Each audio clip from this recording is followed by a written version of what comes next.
नमस्कार, मेरा नाम यशस्विनी है।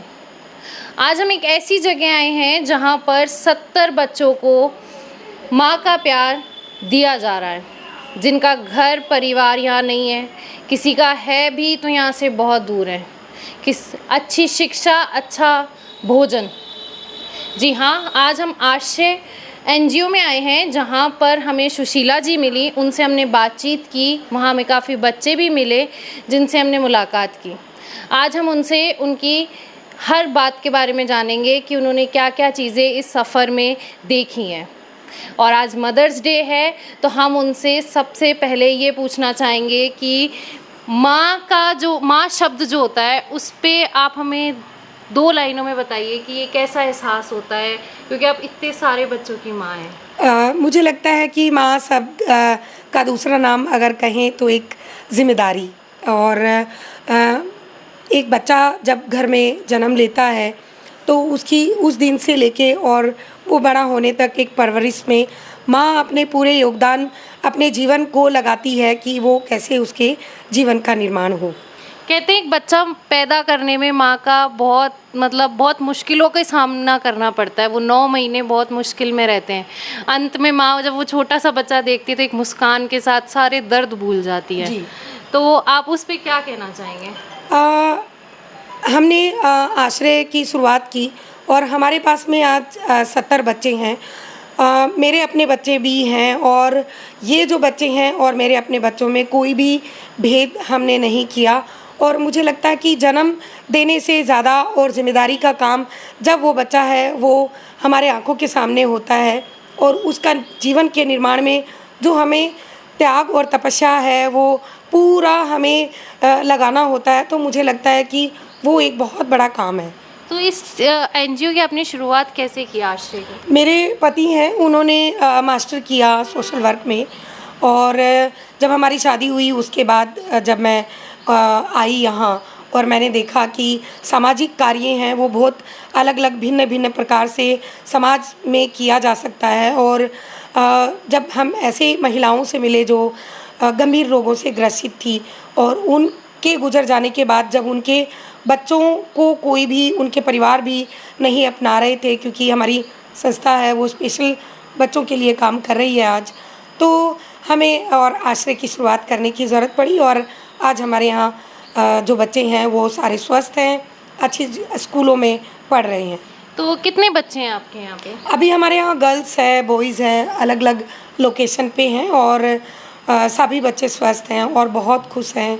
हम उनको वो सब दे पा रहे हैं जो एक घर में एक माँ और एक परिवार है उनसे वो मिलता है। 70 बच्चों को मैनेज करना आपके लिए टिपिकल रहता हो, क्योंकि बच्चे तो बहुत नादान होते हैं और बदमाशी भी करते हैं। होते हैं। बिल्कुल।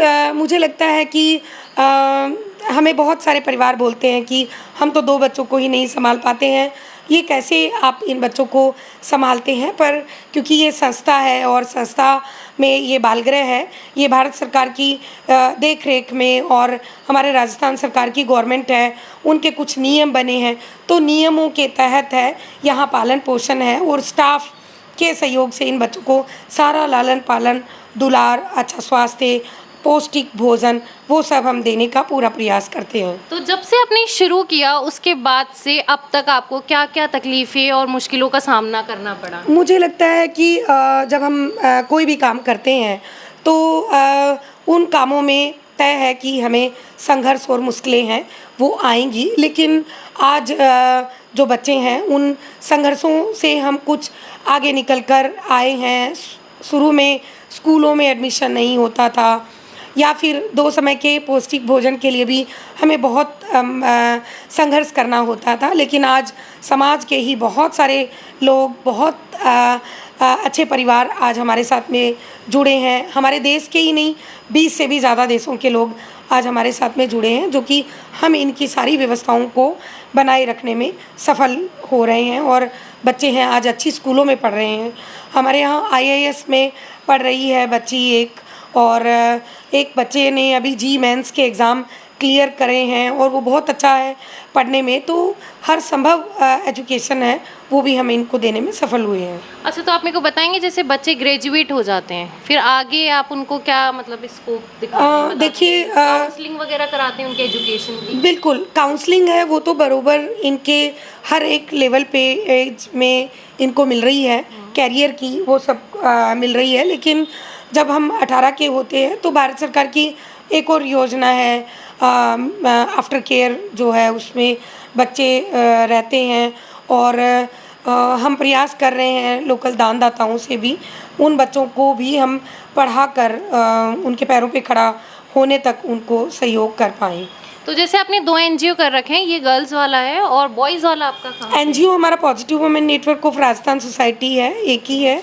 और लेकिन हमारा गर्ल्स होम, बॉयज़ होम वो क्योंकि एज वाइज और नियमों के तहत है, वो अलग अलग लोकेशन पे ये बच्चे हैं ताकि हमारे लिए भी आसान हो इनको मैनेज करना, हाँ। इन्हें खुश रखना। हाँ, तो गर्ल्स जैसे होती हैं तो इनको आप क्योंकि ऑब्वियसली गर्ल्स का मेंटेनेंस थोड़ा बॉयज़ से ज़्यादा होता है एज़ कम्पेयर, तो ये बच्चियाँ होती हैं इनको आप मतलब मेंटली और फिज़िकली कोई इशू होते हैं तो आप लोग क्या स्टेप्स लेते हैं सबसे पहले? मुझे लगता है कि ये बात एकदम सच है।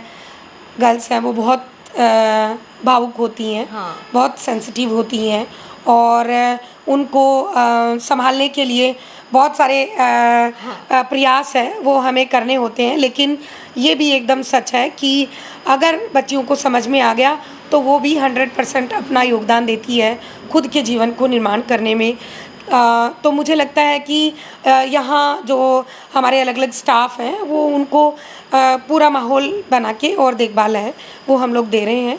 बच्चियाँ यहाँ पे खुश हैं और स्वस्थ हैं। अच्छा, तो ये थी हमारे साथ सुशीला मैम जिनसे हमने काफ़ी बातचीत की।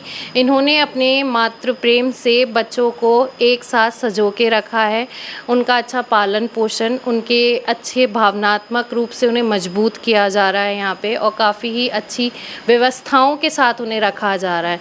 ऐसी ही अच्छी कहानी और ख़बरों के लिए द खटक से बने रहिए। धन्यवाद।